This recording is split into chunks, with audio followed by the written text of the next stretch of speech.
Welcome back to Light It Red. It is officially November, which means we are winding down here with the fall season. We've been covering 5 fall sports for the majority of this semester, and we will have a little bit on each of those sports today. But we would like to lean into basketball a little bit more today. Actually, not just a little bit, but a lot. Because Stone and I, we went to the home opener, the regular season home opener for men's basketball. And then we did not make it to the women's one, but that was the next day. So we will talk about those rosters and kind of what we're seeing very early on. Obviously, those first couple of games are always, fairly easy. So, so we'll go over that and then jump into a little bit of football, a little bit of soccer, cross country, volleyball, etc. But before all of that, I'm talking out of order a little bit, but before all of that, we will go over our bingo sheets that we did last episode. That episode didn't come out as bad as I thought it would, but Wow, it was a okay. horrible experience because of the technical difficulties. Oh, yeah, just technical difficulties. Yeah, that was it. But I did listen to it, and it was relatively okay. Just no intro. We didn't have our intro for the first time. Yeah, we literally couldn't because we couldn't edit. They wouldn't let us do it. Yeah, so I've been talking for a little bit. Do you want to go over your bingo sheet, what you crossed off? Sure. Not too much. Just a few stuff. We had a few stuff I thought was going to happen. I was hoping DJ Burns would appear for the banner hang, but he obviously is currently overseas, so he can't do that at all. One thing I did have was Justin Jolie. I went to the Stanford game. He had a crazy great catch when he's been on arguably probably the best offensive player. I think just in terms of consistency and being a standout. He was obviously our transfer tight end from UConn, and he's been awesome. And he had a great catch, and I had him mossing a defender, so it was over a guy. So I'll scratch that off.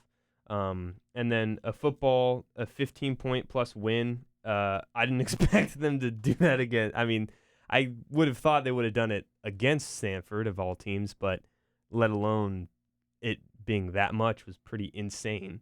So that was great. But then we have a few stuff that's still left that could happen. Winning versus UNC, winning versus Duke. A few other good stuff could occur. I haven't seen a basketball player on campus yet, so maybe that comes up in the next few days or whatever. I do have on here a post about last year's basketball team, but I'm not going to do it because obviously it was, I'd say the end of last year's season happened when we hung the banner up. That's kind of what I consider. Mm-hmm. So if I see something in terms of like people, an actual verified account reminiscing or something like that, rather than focusing on this year's team, I'll do that. But no coaches fired. A few of the soccer stuff I meant to check, so I guess I'll just check next time or whatever if any of those occurred. I looked over them. Do you know what are they? I mean, we have men's soccer wins by 3 or more versus a Power 5 opponent, Nope. which didn't happen. Men's soccer winning versus any Power 5 opponent, which I don't think happened. Nope. But all that stuff could happen in the NCAA tournament. And then NCSU football winning out, which is still viable. They just have... Sorry, wait. I think no, we did win a soccer game. We did? Who did we beat? We played Wake Forest and Virginia and one other team in the past 3 games, and we won one of those and lost 2. Okay, so I'll scratch. We'll scratch that off there, I guess. And then volleyball having a ranked win, which I don't think has occurred yet because I'm not even sure that they've had a chance to do that. They will soon against Florida State. And then one of my funny ones, I go to a game and I'm not enjoying it. That hasn't happened. I went to Stanford football, and then obviously the basketball game we went to, and even I think right before this was the soccer game where they destroyed SMU, and all those were good. So I haven't had any of those yet. So that's pretty good so far. So a few of them could still happen. But so how close are you to getting bingo? Not crazy. A few of them obviously aren't going to hit, but I'm not sure I'll hit anything. But it'll just be, hey, this happened or whatever. So that's kind of the main reason. But what do you got? What do you have? Yeah, just to correct myself really quickly.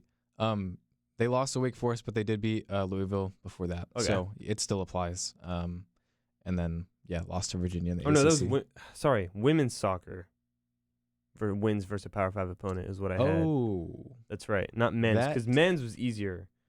I put men's had to be like versus a ranked team or whatever, which I don't think we've done yet. Women's, though. yeah, they tied and lost their last two Yeah, I games. assume so. So yeah, you're not getting that one. Not buddy. good. For me, I had a Jordan Waters 100-yard game, which happened. Yep. On 5 carries. Both of them, right? Didn't Hollywood get one too? He did. I didn't have that on my. How many bigger carries sheet. did Jordan have? 5. I didn't even look at that. I just remember him breaking off like multiple runs. I didn't realize he only had 5. 5. That's crazy. I had 20 yards per carry. Yeah. 10 plus kills in a game. Amanda Rice had 14 against Georgia Tech. Did they sweep Georgia Tech in that game? I believe so. Okay, because I had volleyball sweep in versus an ACC opponent or Power 5 they opponent. did. They have swept since we recorded. I don't know if Georgia Tech was the team. It would have had to be a Power 5 opponent. I just looked at it. Yeah. Oh, okay. Perfect. Extra points in a set that happened against Clemson. And then what else did I have on here? Oh, men's soccer shutout. They shut out Louisville. Nice. We were just talking about. They That's won good. 1-0. So right now I have the 10 plus kills in a game and the extra points in a set are in a column with my free space. So I have 3, and then the other 2 in that column are game-winning field goal and a pick 6. Okay. So if there's a game-winning field goal and a pick 6 in the last 2 football games, then I get bingo. Possible. So that's where we're at with that. Moving on, let's I say we get kind of the smaller things out of, or not the smaller things, but I mean we want The stuff we're going to talk less about today. Yes, we'll do it kind of an hourglass thing here. So let's just, we'll talk about women's soccer here because their season was kind of a shit show. Yeah. There's Just like last year, basically. No nice way. It was worse, I would say, than last year, honestly. They finished their season 4-10-4. So 4 wins, 10 losses, 4 ties. Was that last in the ACC? Probably. I'm not sure. I assume so. Probably Maybe at least bottom 3. Bottom 3, I would agree. So the ACC tournament is coming up for women's soccer November 3rd through November 10th. Obviously, I would not have any hopes for NC State. No, I don't think this is basketball again. I'm honestly not sure how the ACC tournament works for soccer. Like, I'm not sure if everyone plays in it. So we'll have to look into that. They might not even play. But yeah, it was just an atrocious season for women's soccer, and it makes you kind of wonder, like, what direction the program's headed, because, I mean, we didn't spend enough time with that team to find those silver linings this year. But the record kind of speaks for itself. So going into next year, I know we talked a little bit about Coach Tim Santoro and his history with the team. And yeah, it's been 2 down years in a row. So I don't know. I think you look to the men's soccer team and you're like, okay, well, we fired the coach, brought in a winner, and now we're winning. So I don't think it's that extreme yet. I mean, maybe. I don't know. But I'm sure that's going through Boo Corrigan's mind at a little bit. A little bit. Yeah, probably. It's his 13th season, by the way. Yeah, it's hard to part ways with a coach that you've had for that long. They were second to last, only behind Syracuse, who had more wins than us overall. 2 more wins, actually. They went 6-10-2, but they were 0-9-1 in the ACC, and we had 1 win in the ACC. Yeah, so we had the fewest wins in conference for women's soccer this year. Well, not much more to say about that. Any comments on that, Stone? No, I mean, at least they tied against Virginia Tech 0-0, who was 19. And then after that, before that, they got a win versus Clemson. So they had a tiny, I guess, not even run, but glimmer of hope. But then against Wake Forest, they got blown out. So probably done there. We'll see what they do with the coach. It's obviously, like you said, back-to-back losing, like heavily losing seasons. So, again, he's been there so long, hard to really part ways. But even before that, like 2022, they didn't really do anything. Same with 2021. And then 2020, they were not good, and it was a COVID year. And the last relevant year was 2019, where they finished number 17, and they were relevant in the ACC. So it's been at least like 4 to 5 years. So I feel like that's when you start thinking about stuff. But we'll see what Boo does. Yeah, I just remembered there was one silver lining that I had to kind of find as like the Agromech sports editor. Like you have to kind of work yeah, like you have to be inclusive of all sports. So I was like digging around, and they did have one. I believe she's a sophomore. Her last name's like Bordelot or something. She's, I think, Canadian. Take that with a grain of salt. Okay. International player is my point. But she tied for the team high in goals scored this year. She came on a little bit later. But look to her to be maybe there's an upside there. Yeah. So that's women's soccer. We'll keep it on women's sports relatively here. Cross country. Now this was a little bit disappointing to hear. We hadn't lost an ACC title in women's cross country since 2015. And we did last weekend. Wow. I think Caitlin Toohey, that's probably... Well, she wasn't here for 10 years. I know, but still, in terms of like just comparing last year to this year, like past 4 years, maybe... Since 2015. Maybe she was that big of a deal. She was. I mean, but I mean, in terms of holding them up that much, I mean, geez. So Notre Dame wins that one, and just... Did we get second? No. Third? No. Fourth? No. Fifth? Yes. What? I believe fifth, and I think our was this the one in Cary? Yes. Oh my! And they've dominated. It's literally right here. It's right next. It's where I live, basically, in Cary. Yeah. Well, they don't have. Yeah, they don't have the ACC championships in Cary every year, so it was like a special thing. It was the day after Halloween, and we go out to Cary 9 a.m. day after Halloween, raging hangover, and see our cross country team not perform well as a crazy. team. We had some runners that did well, but it's a team sport. Yeah, and so they've clearly been scores team weren't there. Success. So So yeah, both men and women finished bottom 5, or out of the top 5, I guess I should say. So we got the NCAA Southeast Regionals on the 15th of November and the NCAA Championships on the 23rd. So that sport will wrap up in November for both men and women. Now, keeping it on women's sports still. Volleyball. I have not been to a whole lot of volleyball this year. I will say that looking at their record, in comparison to last year, 12-8 does not look as good as where they were last year.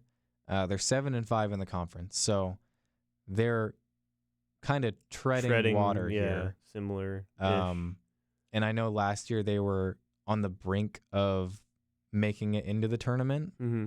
I don't think that's going to happen this year. I don't think the record is reflective of a postseason berth right now.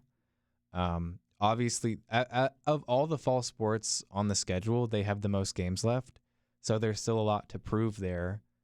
But there are some tough matchups ahead. They have Miami, who's receiving votes. And that game is tomorrow, the 8th, November 8th. And they also have number 24, FSU, which we were talking about on your bingo sheet, on the 10th. So that's their next 2 games against those 2 Florida teams will be tough. And so those are both in conference. So honestly, I foresee them ending up 7-7 in conference after those 2 games. Mid conference. Yes. That's disappointing because last year was their best year in a little bit, and the coach's best year because he got there in 2020. And last year they had a record of 22-7. It was their first 20-win season for the coach and the program since 2017. And obviously they had that big win against number 5 Louisville, which was I think their first win of our top 5 program in volleyball ever.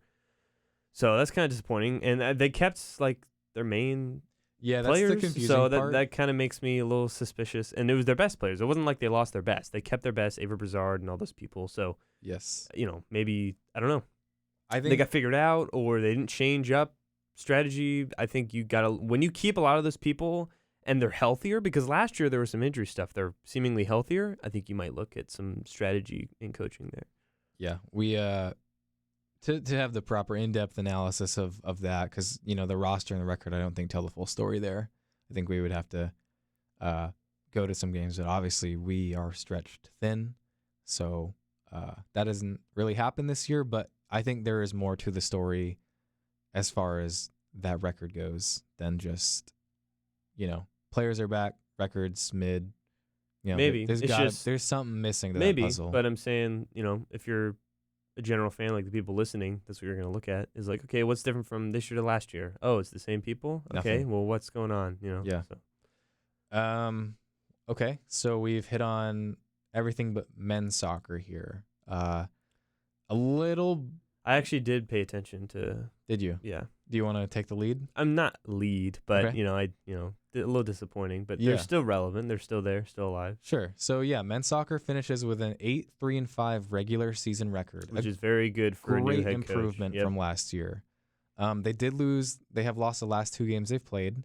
They lost to Wake Forest regular season, and then they lost in the ACC tournament to Virginia. They lost 2-1, and they should still be in line for an appearance in the NCAA tournament. But to lose at home in the ACC tournament to a lower ranked team is disappointing. But overall, a great season, a great bounce back season for men's soccer. It's what we want to see out of that program that's been kind of struggling. And especially in the midst of all this financial redistribution of whatever for revenue sharing, and I mean it's going to sneak up on you. So you want to see those programs prove their worth while they're still here. And that's all I'm going to say about that. But yeah, we don't know who they'll play in the NCAA tournament yet. It will more than likely be on the road. Did you have anything you wanted to add? I mean, just the Virginia game, I had actually kind of kept up with that, which is disappointing because they had great momentum going into the ACC tournament. Obviously, the SMU win was huge. I went to that game. They dominated them. Best win in multiple years, almost double-digit years. But they lose 2-1. It was, and they really had a lot of chances to win. I mean, I think controlled the ball. I felt was on the opponent's side a lot, and they just couldn't get it in there. They just couldn't do it. So they controlled a good amount, and it just didn't go their way against Virginia, and they lost 2-1. But they didn't have their leading goal scorer in Karamoko, so he wasn't there. And then Liam Bennett is a graduate defender who's been starting every game, and he wasn't there either. And he started every regular season game. So I think the coach kind of mentioned that a little bit as hey, there's a positive takeaway. We'll have those guys back, and we could have won this game for sure. So I'm disappointed they lost, but I'm not going to freak out about it because I think that they can get those guys healthy and maybe make some noise in the tournament, which the field is going to be revealed on the 18th of November. So that will be there, and they're going to be back in the NCAA tournament for the first time since 2019. So some uplifting stuff there and some stuff to still look at for men's basketball as we continue to the NCAA tournament as we got a bid. So that's good. Men's soccer. Or men's soccer, yeah. Men's soccer. No, thanks for mentioning that about Karamoko and Bennett, because I had heard that and I forgot about that. And yeah, obviously we know about Karamoko. We've seen him play. We know he's one a of the best sophomore players too, by the way. So yeah, missing starting pieces is definitely going to impact that game. So thanks for making that point. Now, moving on to football, we're making some good progress here through these sports.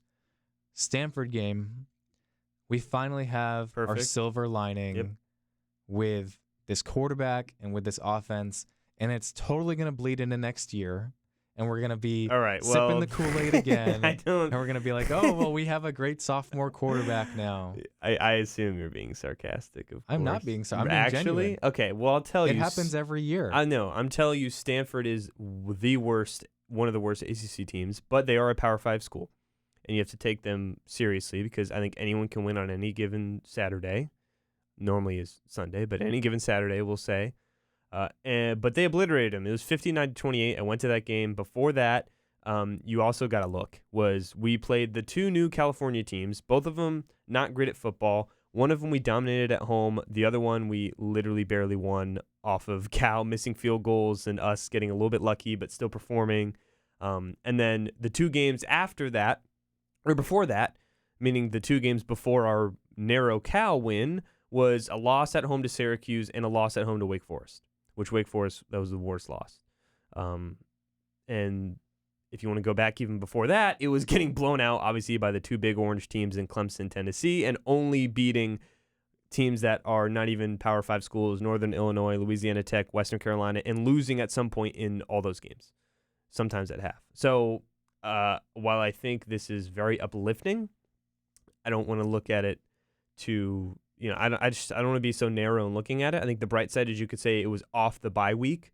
So Dave Doran, I guess, always just has something like that in terms of if the season's not going the way they want, which it always never does, which maybe you need to, I don't know, get a little more planned, because it seems obvious that every single year they disappoint in the beginning and then pick it back up and hit his 8-win mark or 9-win mark every single time. They never hit 10 wins. This was supposed to be the year, I think, if they were more prepared, but stuff didn't go their way with Grayson, so I understand. But MJ looks good.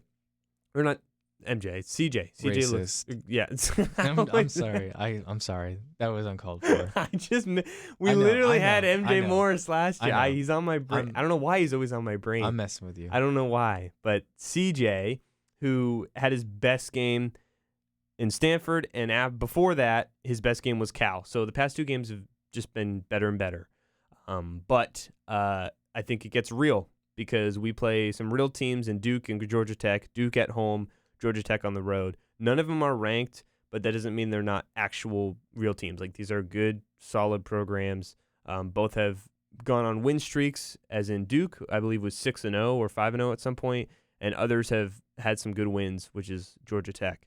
And then obviously after that's Carolina, which hopefully we beat them, which is at UNC, but they're not like terrible, but I think we're better. But we are favored actually against Duke.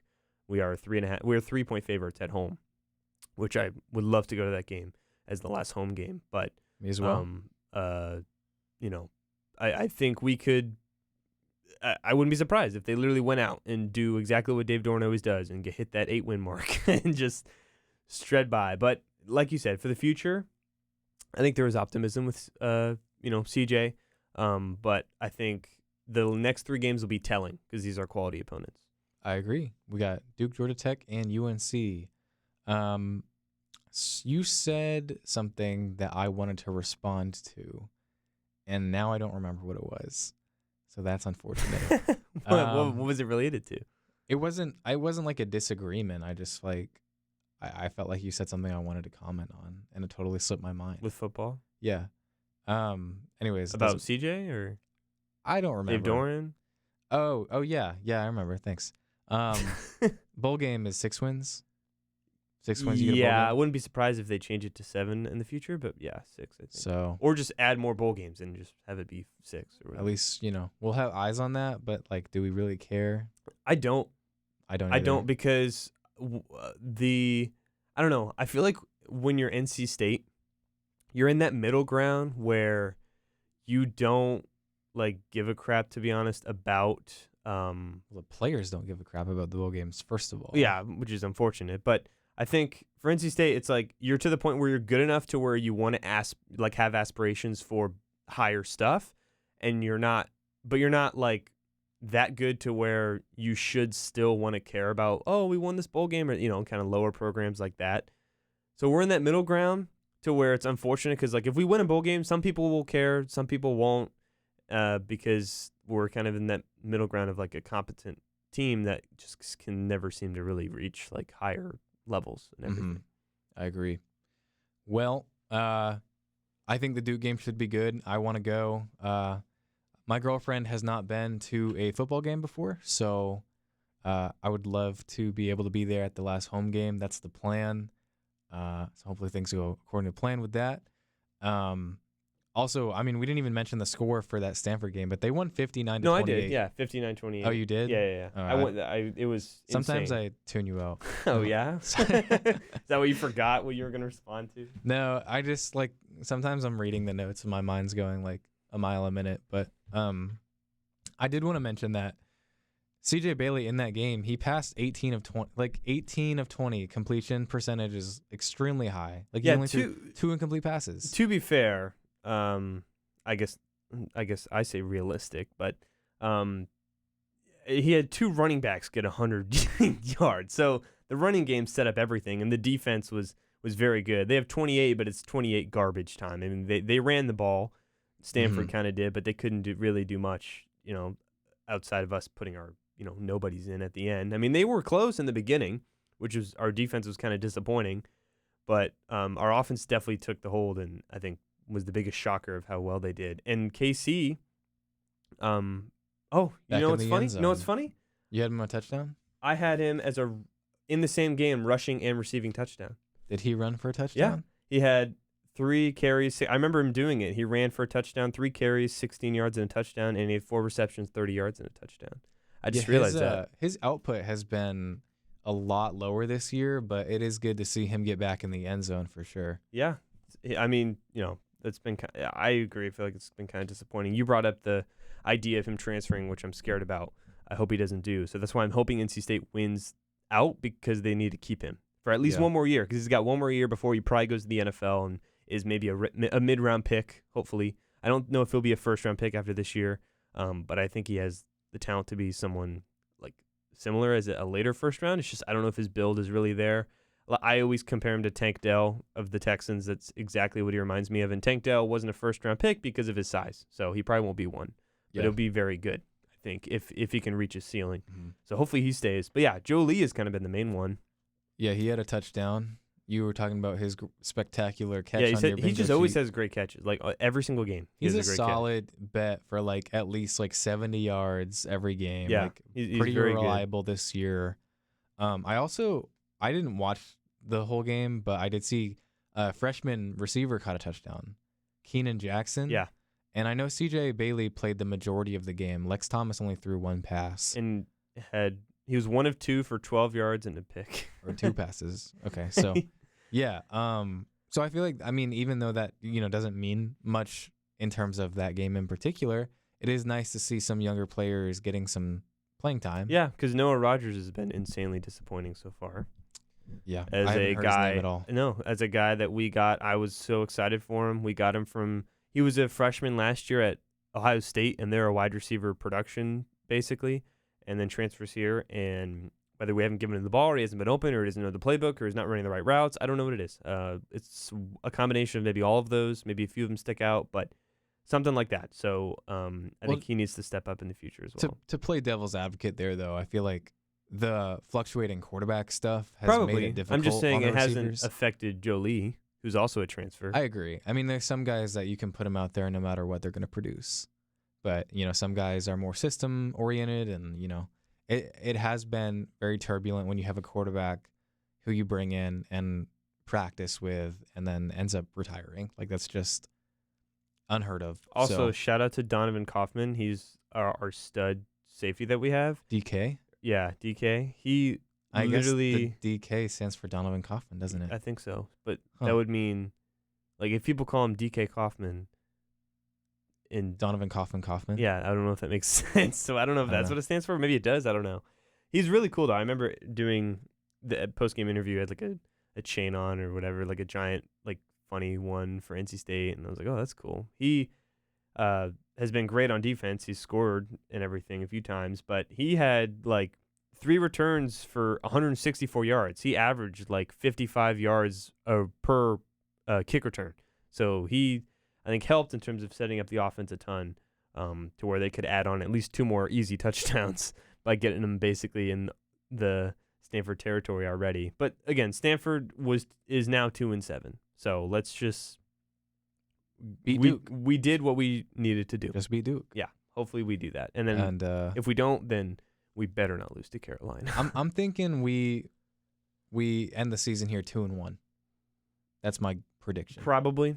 I think we could do 3-0 though, to be honest. It's realistic. I just think Georgia Tech is the game that I'm worried about. That's what I'm saying. I agree with that. And they're not even crazy. They're just solid. So we'll really see. I think that'll be a good CJ kind of proving ground. Yeah, kind of game to say, all right, you've shown that you can clearly do this against these opponents. This is not a bad team. It's a quality team. They're not ranked, but they're a good conference team. Let's see what you do.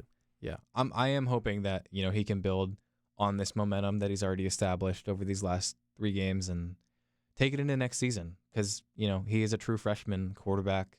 So the sky is the limit with an athlete like that. It's about hard work at that point. So we'll see how that goes with football. On honestly already kind of looking to next season with that. But that's, not everyone can win, right? No. Yeah. So on that, let's move on to basketball, which is what we really wanted to talk about today. Do you want to start with women's basketball since that one was the one that we did not attend? And then we can talk about kind of the meat of our podcast here, the game we were actually at. Oh, do you want me to start with men's? Or No, I'm saying like let's start with the game that we, have a little bit less information about, and then kind of end our podcast here with, what we actually got to experience. It's for men's Yeah. basketball and everything. Yeah, that's Yeah. fine. So yeah, I'll just start with women's basketball. We played ETSU. ETSU. What school is that? Tennessee State. East Tennessee State beat them 80-55 in our home opener on Tuesday, November 5th. So I feel like, you can't talk about women's basketball without drawing a parallel to men's basketball, just because they're both basketball, and they both went to the Final Four, and they both raised a banner on their home opening nights. But I will say that there are a lot less question marks with the women's basketball team than the men's basketball team. Well, that's because they returned a lot of people. That's exactly my point. We have Zoe Brooks, Isaiah James, Sinai Rivers, and Madison Hayes. Those are all guards. So Yeah, we're very small. We're very small. but those are 4 of the starting 5. They're all guards. Those players have all been great for us. I think Zoe Brooks as a starting point guard is a great move. She was coming off the bench last season. She's a sophomore. Isaiah James and Sinai Rivers, those are the faces of the program. So obviously you have to have them in there. Sinai Rivers is big enough to play the forward position, even though at times she has played point guard or shooting guard. And then Isaiah is the shooting guard. Lizzie Williamson was our starting center. I was going to get to that. She's 6'5", by the way. She's 6'5". She only played 6 minutes. She's not going to be the starting center. No, but last year the center we had slipped in my mind, but I know she was. I believe from Australia. River Baldwin. Yeah, River Baldwin. She was pretty big. Like, she was pretty tall. Yeah, so. she was kind of the textbook women's basketball center that you want. And I think that was a large part of the success last year, was her kind of development and, mainly rebounding. There would be some times where defensive presence, I'd watch rebounding. and, scoring, it's like, you just missed like 3 in a row. Like, what's going on? Like, Yeah. kick it back out to Shania, kick it back out to Zoe or Isaiah, or have Isaiah drive or whatever. But Yeah. she was still good, like you said, defensively. and Wasn't a rebounding. scoring center by any means, but polished in the things that the center needed to do. Now, funny story about Lizzie Williamson, because I did go to the exhibition game, funny enough, which doesn't matter. But I just wanted to share this with you because I thought it was so weird when I was experiencing it. There was this, so she's Australian. She's the Australian player you're thinking of. And she was a transfer last year, and we did a very small story on her. But for Agromec. Yeah, because we were doing a transfer portal story. Yeah. And she ended up not being very important to the team. No offense to her. Last year. Yeah, she was just kind of a depth piece. Yeah. Jump shot is horrendous. It is one All of right. the worst. Wow. But, playing the center position, you see that sometimes, especially in college. For both men and women. Yes. Anyways, this is funny to me. This Australian reporter was there. He was like, okay. I don't remember his name, but he comes in and we're all trying to pick up our credentials, and he's like, hey, I don't know how to get around here. This is my first time. Do the accent. I don't know. You don't want to do it? Okay, don't do it. Scared. I don't know if I've done an Australian accent. You don't have to. I was poking. Yeah. So I helped him, find the place that we needed to be, whatever. And then he starts talking, and he's like, yeah, I'm here for Lizzie Williamson. So there's my accent that you wanted. And of course, Lizzie is Australian, and he's like, yeah, I covered her, I'm from her home area, which I'm like, oh, okay, cool. He's like, yeah, I traveled all the way over here. I was like, holy shit. Just for that? You traveled all the way to America for a third string center? She started. That's crazy. But I was like, oh my gosh. In an exhibition game? Yes. Didn't even raise the banner or anything? I feel like it would have been No. better for him to come to this game because it's like, oh look, she's on the team and they raised the banner I for the Final agree. Four. I agree, but I mean, I saw the sentiment in it, but I was also like a little, like you're gonna cover one game and it's the exhibition game, okay? Interesting. And then he was like, yeah, like her and I have been like talking and like we became friends. And I was like, wow. Interesting. Really? Like, is that? I mean, like, I don't know. When I feel like athletes and reporters kind of sometimes. Is he a reporter, I or think was he so. just a guy that was like, "Hey, I'm a reporter. No, Here you go." I think he was. I don't remember his name or anything like that. But I don't know. I just feel like I got into some not trouble, but I was just like, what? Well, when I first started reporting, it's like you want to be like all buddy buddy with the athletes, and Yeah. and it's just like not really. And then they were told you like stop or whatever. No one told me to stop. I just like kind of on my own. I'm like, okay, like there needs to be like You can't boundaries do it. here. Yeah. Like these aren't your friends, And so when he said that, I was like, I just thought you'd think that was funny because he was like, yeah, like we've been talking a lot, we've been snapping, We've been chatting. And he also was like, yeah, she doesn't know I'm here. I'm gonna surprise her. Oh. And I was like, are you like Yeah. deployed overseas? They're surprising? totally talking for sure. So I was like, this is interesting. And that was that. Those are my notes on Lizzie All right. Williamson. Well, that's the biggest best. I didn't even know that before. I just brought her up because you mentioned all the guards, and that was the center that started. But yeah, she only played 6 minutes and had 2 rebounds, no points, no anything. No, but back to the poopy girls and everything, like women. Or women, whatever. Yeah. Not whatever. Okay. Older than you. Yeah. All right. No. Some of them are. Maybe 3. I mean, Okay. I'm the oldest you could be, almost 22. So The oldest you could be. it's not derogatory, and it's just what comes into my head. Well, in the AP style book, they say women. I know because everyone's, obviously. Well, if you're over 18, you're a woman. If you're under 18, I know. you're a I girl. don't use it begrudgingly or like misogyny, whatever. No, I'm just my correcting brain just literally. You know what it is? I'll get on a little rant.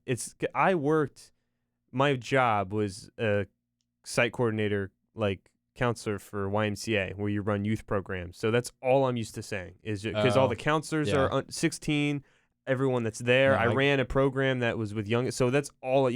I would never because I got you. it'd be weird if someone walked by, sees me calling a 16-year-old a woman, and be like, Yeah. dude, what? So I get just. I get it. It's funny. My ex got mad at me because sometimes boy. she would not talk to me if I accidentally said that, Said what? girl instead of woman, or female instead of woman. Oh yeah, that's different. And so I was like, I'm sorry, I don't care. Like I didn't think about it like at all. But whatever. Yeah, no, I just had a professor one time. My journalism professor told me that. So. Just Your English. passing that information on. Nice. Yeah, it is in the AP style book though, which is what we adhere to when we write. So. Well, good thing I'm talking and not writing. Yeah, so that's good good. thing. But I mean, you mentioned all the guards. I think Shania and Isaiah are Sanaya. There's Sanaya, sorry. Yeah. Sanaya. Yeah, there's no H. Sanaya, that's why you're the English guy, Like it's just reading skills. No, I know. I'm not Yes. good at that. Or writing. Hence why we went on about my not knowing the specific thing you need to say when addressing whatever. I call people that are clearly older than me. Like I'm easy in terms of like saying girl. woman. No. Like Hey, girl. no. I'm not like that. Hey, do you say I guess it's just weird that I'm like them now. I'm 22. you're so, old? You're an old man. I'm just now. not used to it. It's Do not. you say me and my friend or my friend and I? I don't use that and I. I know it's what you're supposed to do. Blank and I don't use that. I don't care. Maybe if I'm writing a paper and it needs to be like that, sure. But obviously all the papers I write, they want you to not talk in the first person. So it's like you don't. I guess sometimes I don't do that. Or So whatever. if we went to a dinner and you were telling someone about it, what would you say? Me and my friend, Got it. Interesting. because I'm not weird.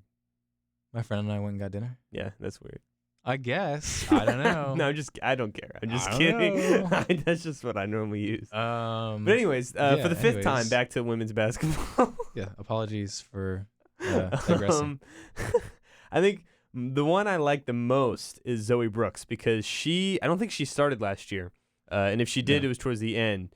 And there were the few games, or I actually went to a few games, but the games that I did go to, I maybe just happened to be the case, but I feel like every single time she would have like a clutch 5-minute stretch or a good bucket or like between the legs like layup or whatever, and she You know who I she think was really reminds me good. So I of? think she's going to be the key if they want to succeed. John Wall. John Wall. Yeah. Wow. Okay. Yeah. That's what I So see. she can't shoot threes? Not as good as The John Wall was like, John Wall could shoot threes. Yeah, it was just like I would say John Wall would hit more threes than Zoe Brooks. he would wasn't Russell Westbrook, but he was, not crazy far.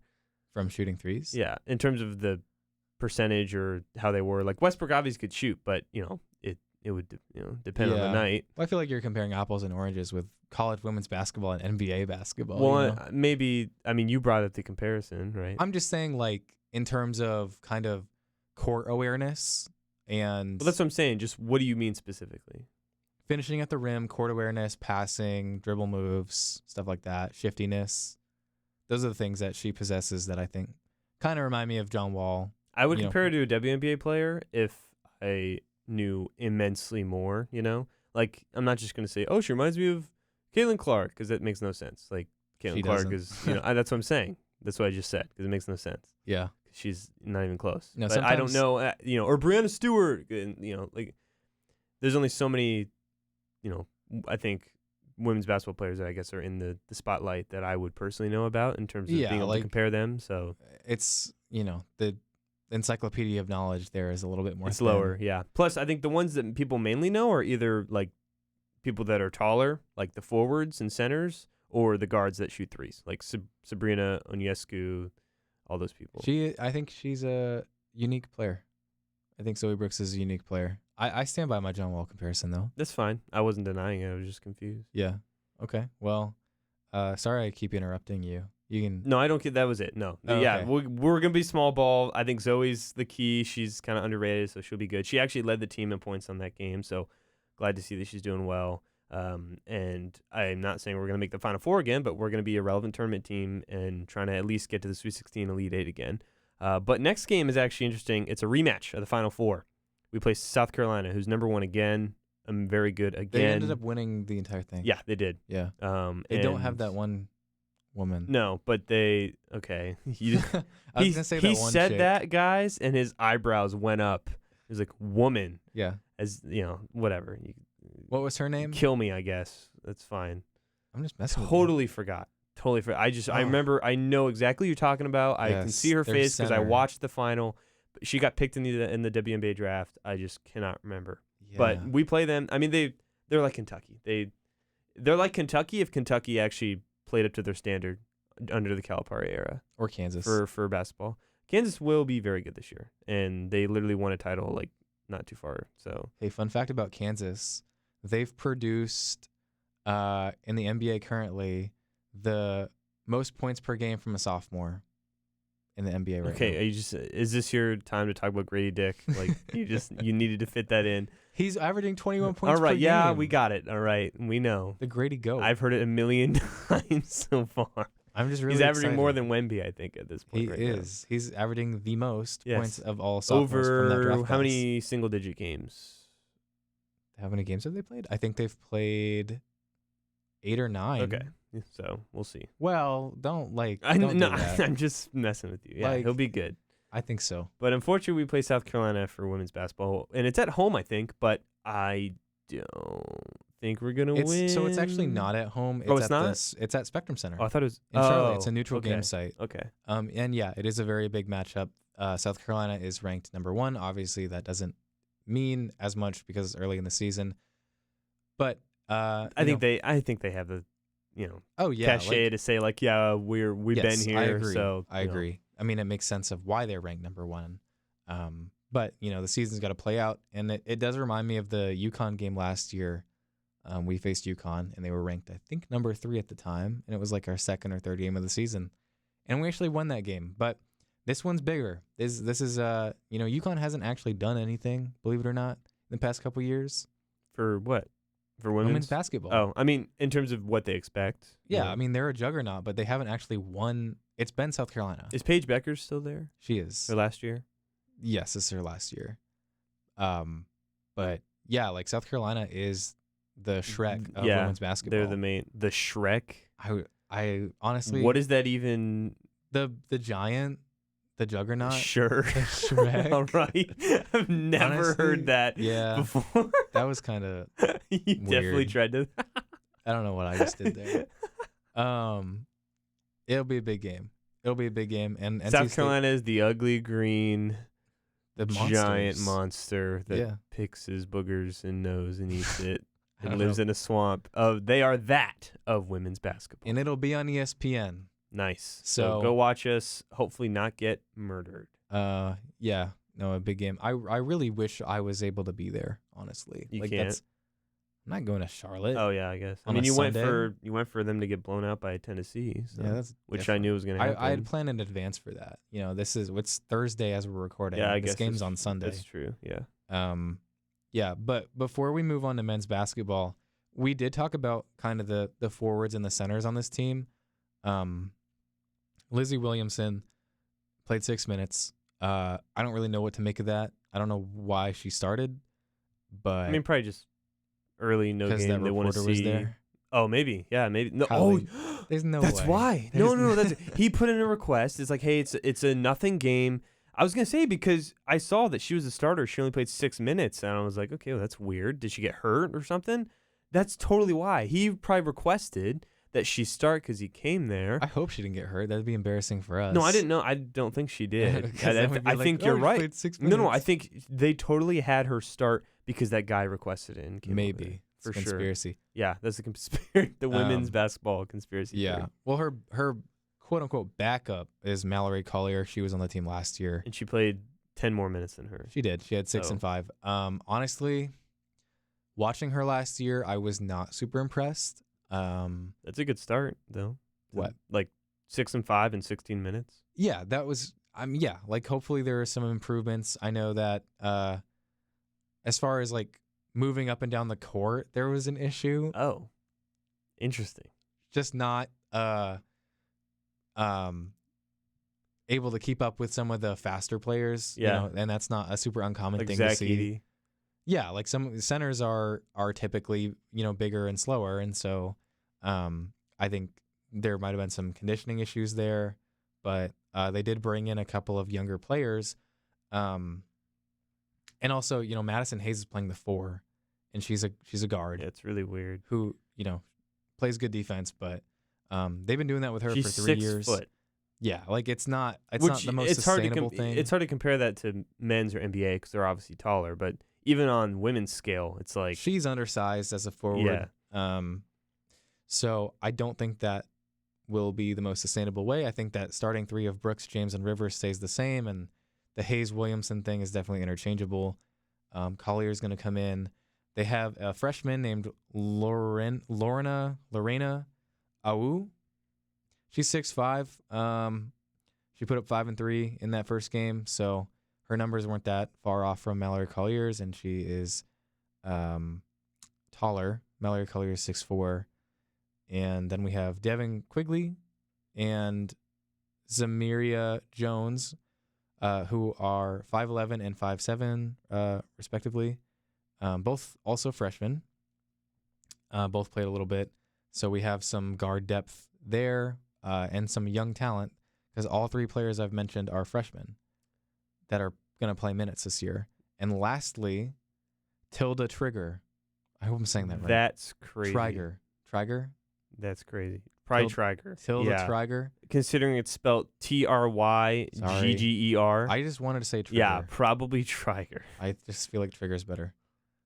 But it's Triger, You probably. could say that like she pulls the trigger on the shot. That's what I'm Bang. saying. But she's a center, so No, okay, never mind. she's a 6'6" freshman from Sweden, and she put up 3 points, 3 rebounds in 10 minutes. Nice. Well, maybe she can emerge later on in the year. I'm guessing one of those, at least 2 of those, are going to end up getting significant minutes Yeah. by the end of the season. Well, that's good. I mean, the ACC is harder. We got some, like UNC and Duke are both ranked. Notre Dame is ranked 6th right now. Florida State is ranked. Louisville.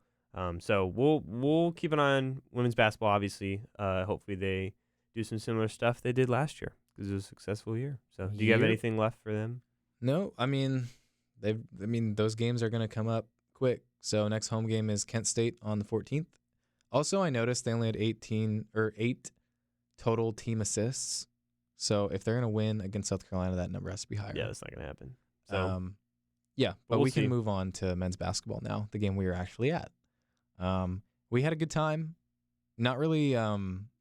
Watching the game, to be honest. Yeah. I mean, I did. I probably watched more than you, for sure. Not even close. Probably. But I still didn't watch as much as I normally do, just because there wasn't necessarily a reason. I did wanted to peek up and see who was doing what, how they were doing. I mainly keened in at the beginning to see the transfers, but you know,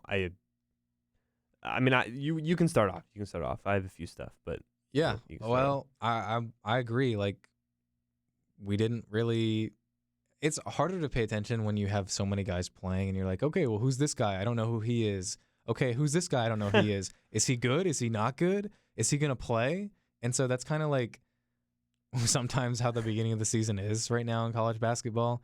And See, I've been following college basketball throughout the season more than I normally ever have. Normally, I love the tournament, and it's my second favorite thing behind like the Super Bowl. Right now, it's getting really close. I just have really grown to love college basketball. In the past 2 years, I've followed it during the regular season more. So I kind of did a lot of research and knew a lot of the people beforehand. So I'd be like, oh, this guy was from here, and he's good here or whatever. But you still don't know, obviously, until they're on the court and performing. Right. No, I was getting some good information from you during the game, which I appreciated. But I did go back and check some stuff out. And I did, let's see if I circled the right people here. Marcus Hill, senior guard from Bowling Green, 14 points. Average 20 at Bowling Green. I think he was, from all of the mid-major school transfers and everything, he was on the higher side for points. That doesn't necessarily mean, obviously, they're going to be exactly that, but he played more in that game than I thought. So if he can hit and at least get to maybe 12 per game or something like that, that would be huge. If not, though, he'll be a good backup guard. Yeah. The other transfer that's starting alongside Ben Middlebrooks, Michael O'Connell, and Jaden Taylor is Dontrez Styles. 9 points, senior guard from Georgetown, formerly UNC. He should have had more. They just took him out in the beginning. I saw that. Why did he only play 14 minutes? Because we were playing nothing, but he was great. He was so efficient. Is he the best one, you think, on the team? I don't think so. He might be, but coming into it, I don't think so. I think one of the two, you can mention. We got 2 Louisville transfers, but speaking of just going back to the Styles, I remember him at UNC. He was there for 2 years. I remember watching him, and he was kind of inefficient. And then he went to Georgetown last year. They were bad, but got coached by Patrick Ewing, and then comes over this year, and he looked much better in the first game than I thought. So he's a tiny bit undersized for a 4, and we're going to be an undersized team in general compared to last year. Obviously, DJ Burns made up for a lot of that, and Diarra. But Middlebrooks is probably going to play the 5, to be honest. But he was good. He was definitely really good. He was a good uplift for sure. Yeah. Well, speaking of size, Brandon Huntley Hatfield from Tennessee and Louisville. Right? That's my favorite. 6'10" senior, had 13 points in this game. He was a former 5-star coming out a few years ago. Was at Louisville. This is what people need to know about Louisville. People see where they came from and then see the team wins. That's not what you look at. People probably won't know. Last year, Dalton Knecht was the best player, in my opinion, maybe slightly behind Zach Edey, in college basketball. He was insane. He went in the NBA draft, went way too low, by the way, to the Lakers, and he's playing great now. But he literally came from, I think, Northern Colorado and stepped right in and produced and was great. So, just because they came from a different school or a school that didn't win a ton doesn't mean that they're not good players. And we got 2 guys from Louisville.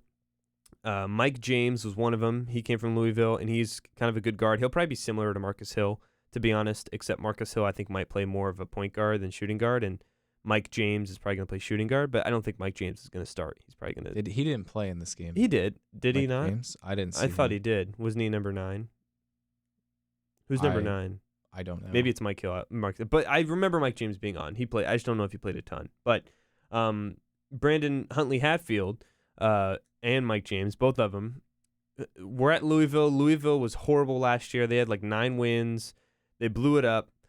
But they had, I think almost every single player left the team and went on and transferred. But there were about 6 guys from that Louisville team that went to other Power 5 programs that teams really wanted to get because they were talented. It was just Louisville was a mess with their coach last year, and they were all over the place, unorganized, and they just kind of let guys do whatever they want, but they're still talented. So I think bringing them in, I know they were from Louisville, but they're still very good. And Brandon Huntley Hatfield is, I would say, my favorite, at least coming in. I know Styles did great, and I don't want to just go back and say, oh, he had a good first game, so he's better. Like, that could totally be the case. But Brandon is the one that I looked at the most as the one I kind of am most excited for. And he's kind of like a hybrid 3-4. He can play both, and he just does a lot, and he's a good scorer, and he was consistent. So I think he's my favorite out of the main transfers. Yeah. Mike James did not play. He's number 0. He didn't? Okay. But yeah, he wasn't out there. I guess I was thinking of Marcus Hill. Yeah. Let's see other new players. We have a couple of freshmen who I'm excited about. 3 freshmen that came in, and some of them played more than in that first game than I thought. They played earlier. Trey Parker, I think, came in first, and he was pretty good. He actually was supposed to be here last year. Funny enough, he came in with Dennis Parker Jr. Oh, you're right. Yeah. And then we never heard about Trey Parker again. And it's because he stayed to play with Overtime Elite for an extra season. I forgot about that. Now he's here with Dennis Parker, who did not play a lot because he's coming off an injury. No, yeah. But Trey, he was. These are all of our transfers are all like hybrid shooting guard, small forwards, like all of them. So we're going to be a very athletic, smaller team. But Trey Parker came in first, looked good. The biggest one was Paul McNeil. He was the highest recruit that we got, and I'm very optimistic that hopefully he does well. I'm a little 6'5". Yeah, I'm not gonna go so bullish on younger guys, to be honest, for this team. Last year, I kind of got burned by MJ Rice. He literally I was really excited for him. Oh boy! And because he came in, he was a high recruit, and he did nothing here. Gave up on the team and left. I remember going to the locker room. They still had his. Where is he now? I have no idea. I think he went to a smaller school or something. But I remember going into the locker room, and I could still see his name, whatever was on the top of his locker and everything. And he still had a few stuff there too. Then I went later, and it was a few weeks later, and he was all gone. But he was an incoming guy that transferred last year. Was a high recruit. Didn't get a lot of time. I think at Kansas was where he was, and he did nothing. Literally didn't play, gave up. So he's not playing basketball. Yeah, I guess right not. now. So kind of disappointing. But these are 3 freshmen. Bryce Hurd is the other one. He was a little bit lower, but he still could be good. So Paul McNeil is kind of the taller, slightly skinnier shooter. It says but Bryce and Paul are both 6'5", and we're both 4-star recruits. Oh, the place I looked had McNeil at 6'6", maybe a little bit there. But in terms of rankings, like I think Hurd was the slightly lower 4-star, and Parker was the slightly higher 4-star. But I think Parker or Paul McNeil.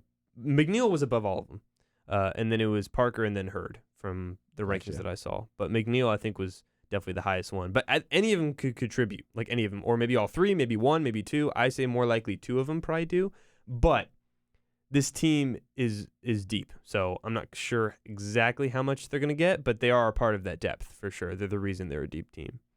Yeah, well, look to keep your eye on Dennis Parker Jr. as well. He played significant minutes last year for the team. Big wing player. I can't imagine he wouldn't get significant minutes. Yeah, no, he will. I mean, I remember he was a starter, I think, earlier, then kind of fell out of rotation a little bit. He was injured during the tournament. Yeah, too. so that's unfortunate. But the main guys we return are Michael O'Connell, who obviously he was from Stanford last year, a transfer, hit that shot that saved us against Virginia. He'll always be a legend for that. Ben Middlebrooks, who was from Clemson, and he transferred last year as well. Mm-hmm. And he's just a real, I think he looked great against, I literally forgot who, USC Upstate or whatever. Yes, sir. He looked great against them. He looked very good. He was blocking everything. He had 10 and 10 and 4 blocks. He's very aggressive. He's an aggressive personality, for sure. Oh yeah, dude. Oh yeah, no, like a good one though. Like and I don't give an F attitude like that. That's him. He totally embraces it for sure. Like the places that I've seen him, and just even if you watch him in the tournament, there were a lot of times like that. And then coming off the bus, he was totally. I think the biggest thing for me was some guys were talking about Clemson and because that's where he transferred from. And sometimes you don't know, like some guys like just compare the two. Michael O'Connell, if you talked with him, he's like a real level-headed, like, He loves Stanford. yeah, too. he loves Stanford.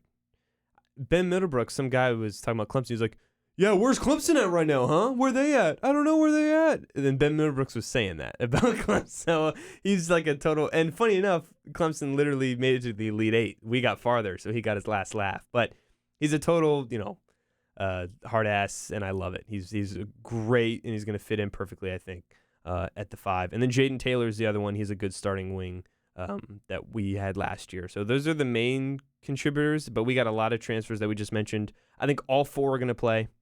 That we just brought up, and then we have all those freshmen.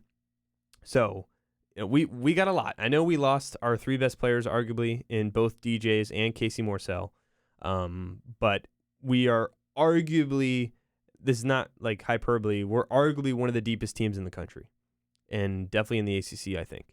We have a very large bench to pull from, and it's gonna be a really different type of team. There's not really any clear stars. Like last year, DJ and both DJs kind of emerged as the 2 clear stars. There's not really any clear stars right now. Maybe someone will, but there's a lot of good contributors. So I think that can be maybe even more beneficial to us come later in the season and tournament time, because as they build more chemistry, they, are very balanced. So anyone, I think, can take over. But obviously you want someone to maybe step up a little bit. But I think the biggest thing for me is now going forward, they can never get 2 down, ever, because Keats has proved that a team that he has coached can do it at any given moment and do it to the best extent possible, which is going from having to play in the first round of the ACC tournament as an 11 seed, I believe, to making the Final 4. So at any point, I think Keats has that to pull from, which I think will help them never get 2 down at any state in the season ever. Sure. So I think that helps a lot. But I think this is going to be a pretty high floor team. I think it's going to be a pretty high floor team. When I did my rankings on my other Stonehard Sports channel, I had them at like 6 or 7 in the ACC. And funny enough, I had them relatively similar last year. But it's going to be a different 6 or 7. Like last year, it was, hey, we could be top 3 or we could be 9th. And we obviously finished on the latter end, but then eventually pulled up to reach our peak. This one, I think we are like a safe, slightly higher ACC, and it'll just be up to who we beat and when we get slightly hot in terms of, if we make the tournament or not. It's still possible, but if people were to bet right now, I'd say we wouldn't be favored to, which is unfortunate, but I think we could get more regular season wins than we did last year. For this team. We had 17 regular season wins last year. Yeah. And we were disappointing a little bit last year, but they had 17. I think we could get like 19. But we do play more ranked teams out of our conference. Purdue, Kansas, and Texas. We all play, which Kansas is number 1 in the country right now. Purdue doesn't have Zach Edey, but they're still good. Texas is ranked, but they kind of had a slip up against, I believe it was Cincinnati, maybe I'm mistaken, recently. So, but they're all still ranked.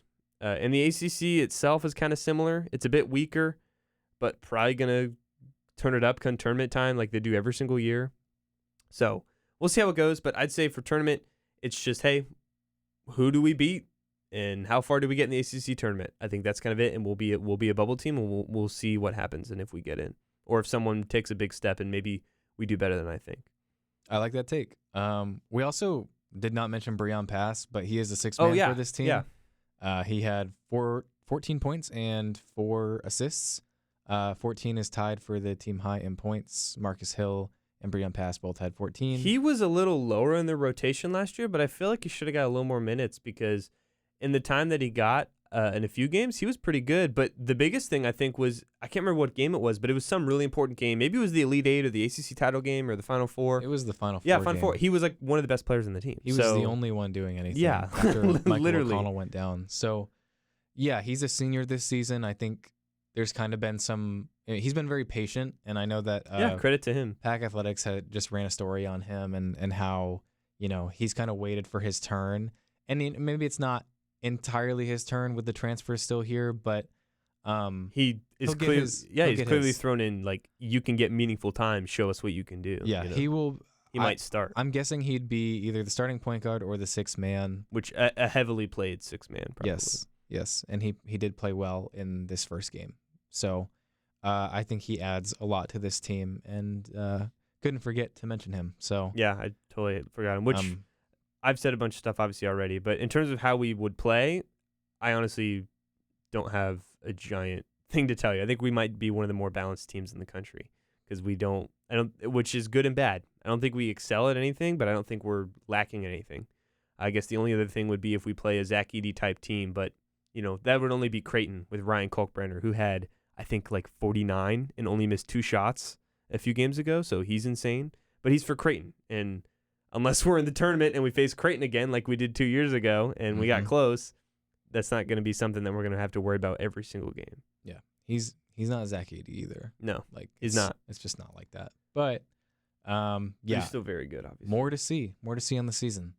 We don't have that one game isn't enough of a sample size to diagnose what the team is really going to play like, how they're going to be coached, what the rotation is.